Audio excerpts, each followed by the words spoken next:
15 fascinating facts about the real-life pirates of the Caribbean. Beneath the sun-drenched skies of the Caribbean, a world of adventure, rebellion, and treasure unfolded as pirates ruled the waves, challenging empires and crafting legends that would echo through the ages. Who were the real-life pirates of the Caribbean? Where did they come from? What were their achievements? And how did they shape the world as it stands today? Fact number 1. Piracy's golden age was born out of post-war hardship. The golden age of piracy, spanning from the late 1600s to the early 1700s, was a period marked by the rampant rise of piracy primarily in the Caribbean, the American eastern seaboard, and the West African coast. During this era, pirate activity reached its apex as numerous unemployed sailors and privateers turned to piracy as a means of survival.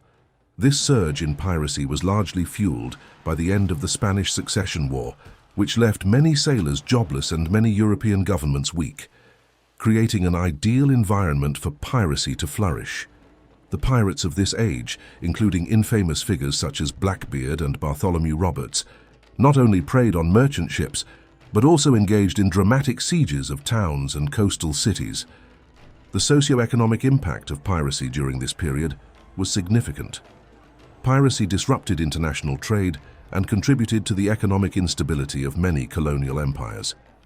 The frequent attacks forced Spain and other colonial powers to spend more on naval protection and fortifications for their ships and colonies, indirectly affecting worldwide trade routes.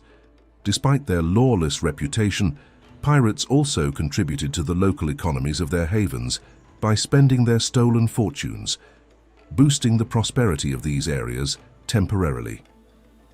Fact number 2. Blackbeard used fear, not force, to control his enemies. Born around the year 1680, Edward Teach, better known as Blackbeard, was the most feared pirate of his time, notorious for his psychological warfare tactics. His appearance was meticulously designed to terrify. He was known to weave slow-burning fuses into his beard and hair, lighting them just before engaging in combat. The sight of Blackbeard, shrouded in smoke with a fierce gaze, was enough to make many ships surrender without a fight. His reputation for brutality and madness preceded him, making him a legend on the seas. Despite his fearsome persona, Blackbeard was a master strategist who understood the value of his image. This theatricality was not just for show, it was a calculated effort to win battles with minimal violence. His legendary status was bolstered by his flagship, the Queen Anne's Revenge, a formidable vessel that struck terror by its mere presence. Blackbeard's use of intimidation over brute force demonstrates a keen understanding of human psychology, making him a figure of endless fascination and a pivotal character in the lore of piracy. Fact number 3. Women disguise themselves as men to join pirate crews. Anne Bonny and Mary Read are among the most celebrated female pirates of the 18th century with their daring exploits at sea. Disguising themselves as men, they joined pirate crews and proved themselves in battle, earning the respect of their peers. Their stories are filled with adventure, from fierce combat to narrow escapes from the law. Bonny and Read's partnership was legendary, showcasing their skills in navigation, combat, and strategy. They became feared and respected figures in the Caribbean, a testament to their defiance of societal expectations. Anne Bonny's fiery temper and Mary Read's tactical genius made them standouts in a brutal profession. After their capture, their gender protected them from the noose, and their subsequent fates remain shrouded in mystery, adding to their mythic status. These women defied every expectation of their time, not just as pirates but as pioneers of women on the high seas. Their stories inspire fascination and admiration, serving as enduring symbols of rebellion and freedom. Fact number 4. The pirate accent used today is a complete fabrication. The quintessential pirate accent, characterized by rolling R's and frequent use of R matey, is a modern invention rather than a historical reality. This accent owes its fame to actor Robert Newton's portrayal of Long John Silver in the 1950 film adaptation of Robert Louis Stevenson's Treasure Island. Newton, hailing from the West Country of England, infused his character with a distinct regional accent, which audiences came to associate with pirates.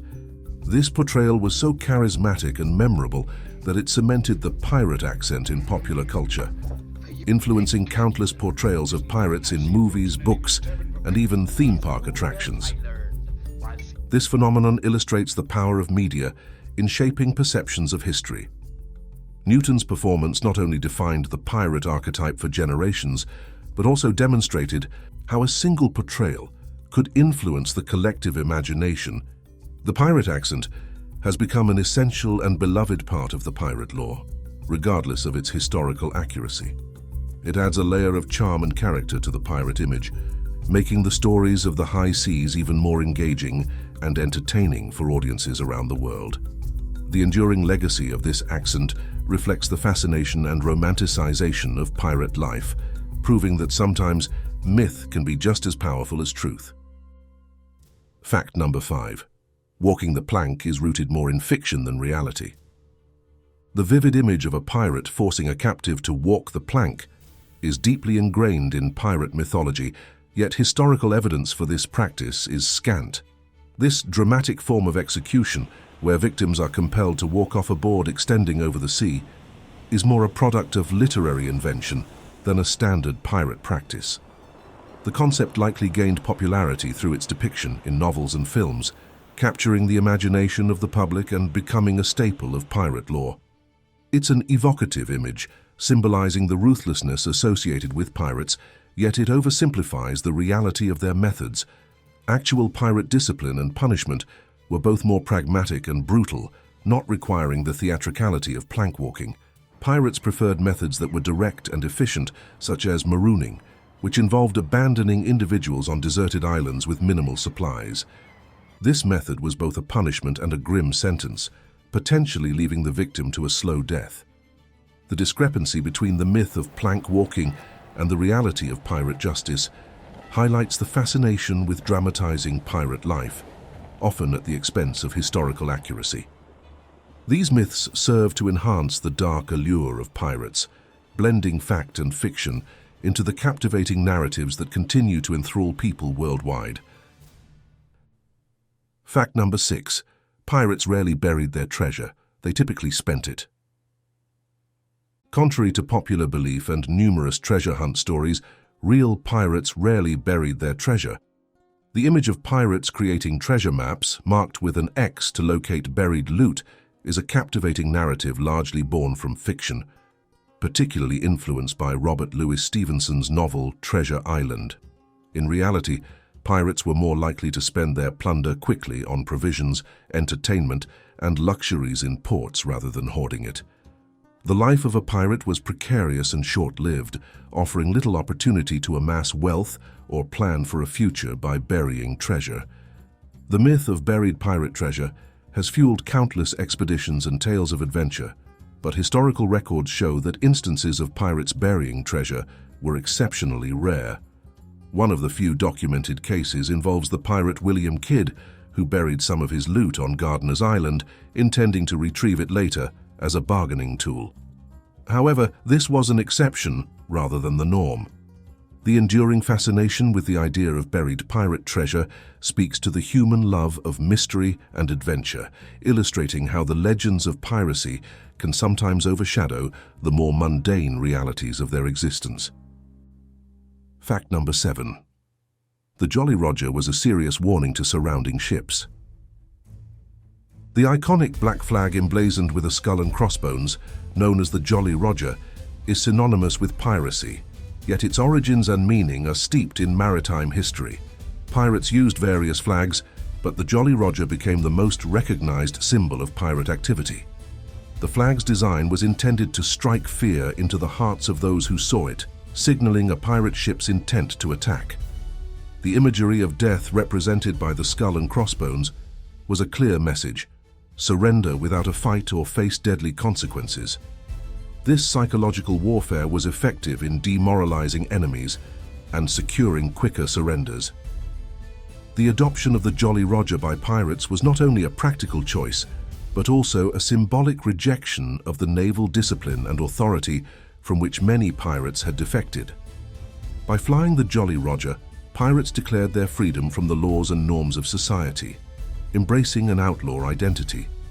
Over time, variations of the flag emerged, with some pirates designing their own to include hourglasses, swords, or hearts, further personalizing the message of menace. Today, the Jolly Roger remains a powerful symbol of rebellion and freedom, encapsulating the allure and danger of the pirate legend. Its enduring legacy in popular culture continues to fascinate, embodying the spirit of adventure and defiance that characterizes the pirate ethos. Fact number 8. Pirate ships were surprisingly democratic communities. The concept of democracy among pirates was remarkably advanced for its time, showcasing a level of organizational sophistication that contradicts the chaotic image often associated with piracy. On many pirate ships, the captain was elected by the crew and could be deposed if he was deemed unfit for leadership. This system ensured that leadership was based on merit and respect, rather than coercion or inheritance. Decisions regarding voyages and battles were often made collectively, with the crew's input valued in the planning process. This democratic approach fostered a sense of solidarity and shared purpose among pirates, distinguishing their social order from the strict hierarchies prevalent on naval and merchant ships. The Pirate Code of Conduct, a set of rules agreed upon by the crew, further illustrates the democratic principles within pirate society. These codes regulated everything from the division of loot to the resolution of disputes, ensuring fairness and order. The establishment of such codes and the practice of electing leaders reflect a form of self-governance that was ahead of its time, promoting a level of equality and justice that was rare in the 18th century. Pirate democracy, though not perfect, challenged contemporary societal norms and offered a glimpse of a more egalitarian approach to governance, making it a fascinating aspect of pirate culture. Fact number 9. Privateers plundered legally. Pirates did so unlawfully.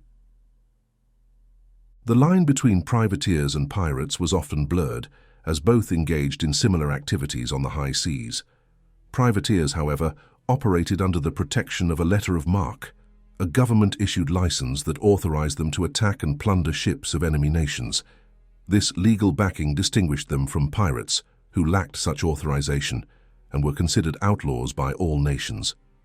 The golden age of privateering coincided with periods of intense naval warfare, when nations relied on these privately owned vessels to supplement their naval power and disrupt enemy trade without the expense of maintaining a large standing navy. Despite the legal veneer, the distinction between privateering and piracy was sometimes more theoretical than practical. When peace was declared, privateers often found themselves out of work and turned to piracy, using the skills and tactics they had honed while operating under a letter of marque. Furthermore, the legitimacy of their actions was frequently dependent on the shifting sands of political alliances and naval power. As a result, many sailors navigated the thin line between sanctioned privateering and outright piracy, depending on their current employment and the political climate. This duality within the world of maritime raiding illustrates the complex interplay between legality, warfare, and commerce that defined the lives of those who sought fortune on the high seas. Fact number 10. Pirate havens were bustling centers of pirate culture. Pirate havens were crucial to the operations and survival of pirates, offering not just a safe anchorage, but also a place where they could repair ships, resupply, and trade their plundered goods. These semi-lawless ports and islands provided a degree of security and freedom unavailable in more regulated ports. Notable among these havens were Tortuga, located off the coast of Hispaniola, and Port Royal in Jamaica, both of which became infamous for their lawlessness and debauchery. These locations thrived on the pirate economy, with local authorities often turning a blind eye to the pirates' activities in exchange for a share of their loot or the economic benefits their spending brought. The existence of pirate havens reflected the complex relationship between piracy and colonial economies. While pirates were vilified by many European governments, they were simultaneously integral to the economic life of many colonial ports. The goods pirates brought were in high demand, and their spending stimulated local economies. Over time, as European powers strengthened their naval presence in the Caribbean and sought to impose order, many of these havens were eradicated or absorbed into colonial administrations. However, during their peak, pirate havens were vibrant centers of pirate culture, embodying the spirit of defiance and independence that characterized the pirate way of life. These havens were not just places of refuge, but also melting pots of culture and diversity, where individuals from all walks of life came together under the black flag of piracy. Fact number 11. Some pirates braved perilous journeys for untold riches. The pirate round was a maritime route that took seafaring raiders on a lengthy journey from the Atlantic, around the southern tip of Africa, and into the Indian Ocean, targeting the lucrative trade ships returning from the East Indies. This route was particularly favored towards the end of the 17th century and into the early 18th century, as it allowed pirates to intercept ships laden with spices, silks, and precious metals. The Indian Ocean offered rich pickings, with less heavily guarded ships than those in the Caribbean, making it an attractive alternative for those willing to undertake the long and perilous journey. Pirates embarking on the pirate round needed to be exceptionally well prepared, as the voyage could last for months or even years. They had to navigate the dangers of the open ocean, including storms, diseases, and potential shortages of food and water. Successful pirates like Henry Every and Thomas Tew became infamous for their exploits along this route, capturing immense treasures. Their success stories fueled the imaginations of many pirates and contributed to the lore of piracy, despite the high risks involved. The pirate round exemplifies the extensive and multinational nature of piracy, showing that it was not confined to the Caribbean but was a worldwide phenomenon. The audacity and ambition of pirates who undertook this voyage speak to the allure of untold riches and adventure that defined the pirate era. Fact number 12. Pirate surgeons were paramount for survival at sea. Pirate surgeons were among the most valued members of a pirate crew, possessing skills crucial for survival in the perilous world of 18th century piracy. Their ability to perform surgeries, treat wounds, and manage diseases was indispensable, especially considering the frequent injuries from battles and the harsh living conditions at sea. These surgeons often came from a variety of backgrounds. Some were former naval or merchant ship surgeons, while others were self-taught, learning their trade through experience rather than formal education. Their presence on a ship could mean the difference between life and death, making them highly respected and well-compensated members of pirate crews. Despite their importance, pirate surgeons worked under challenging conditions with limited tools and medicines. They had to be resourceful, using whatever was at hand to treat injuries and illnesses. Amputations were common, performed without anesthesia, and survival depended as much on the surgeon's skill as on the patient's constitution.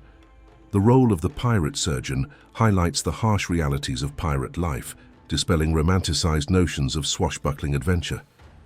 Their expertise, not only in surgery but also in managing shipboard health, made them pivotal figures in maintaining the well-being and operational capacity of the crew, emphasizing the complex and organized nature of pirate societies.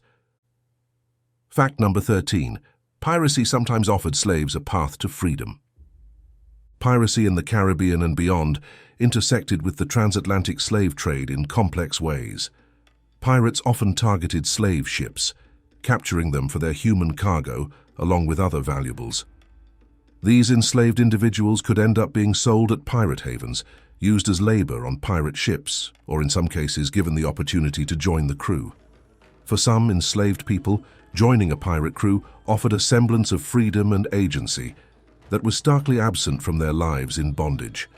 Pirates, operating outside the norms of society, were sometimes more egalitarian in their treatment of crew members, regardless of their background or skin color.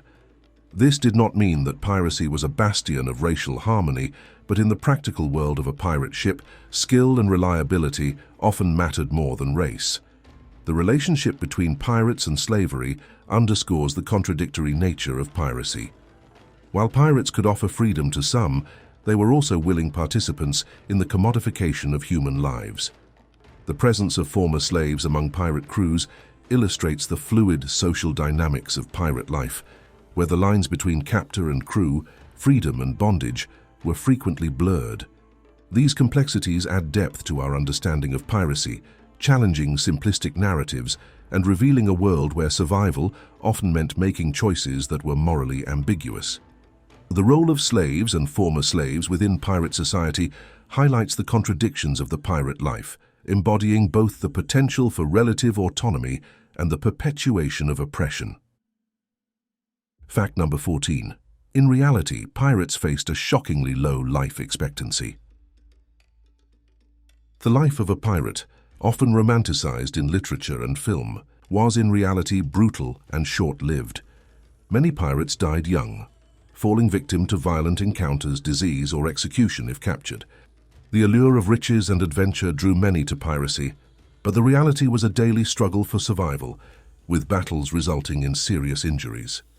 While the lack of medical knowledge and sanitary conditions aboard ships meant that diseases spread rapidly, moreover, the legal authorities pursued pirates relentlessly, and those captured faced harsh penalties, often hanging. This harsh reality tempers the romantic image of the pirate as a carefree rogue of the high seas. Instead, it paints a picture of men and women living on the edge of society, where each day could be their last. The pirate's life was governed by a pursuit of freedom and wealth, but it came at the cost of constant danger and uncertainty. Their short life expectancy reflects the high risks involved in their chosen profession, underscoring the harsh conditions of the time. The truth behind the pirate myth reveals a life far removed from the glamorous portrayals, rooted in a gritty struggle for survival against the odds. This understanding offers a more nuanced view of piracy, highlighting the desperation and daring that characterized the lives of these infamous figures. Fact number 15. Increased patrols and laws heralded the end of piracy. The decline and eventual end of widespread piracy by the mid-18th century were driven by several decisive factors, notably the increased military and legal measures taken by European colonial powers. The Royal Navy and other national fleets intensified their patrols and began a systematic crackdown on pirate havens throughout the Caribbean and beyond.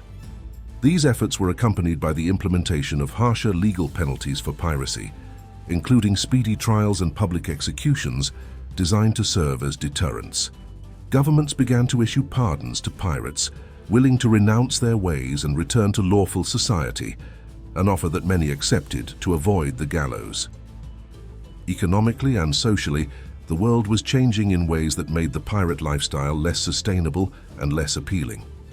The growth of international trade and the stabilization of colonial governments provided lawful employment opportunities for those who might once have turned to piracy. Moreover, as merchant ships began to travel in convoys and were increasingly armed, the risks of piracy grew while the rewards diminished. These developments, combined with the effective suppression efforts by state navies, led to a significant decrease in pirate activity, marking the end of what many consider the golden age of piracy. The transformation from a rampant to a rare activity illustrates the adaptability of maritime policies and the eventual reassertion of state control over the chaos of piracy. Thank you for watching. Please like and subscribe for more fascinating history content.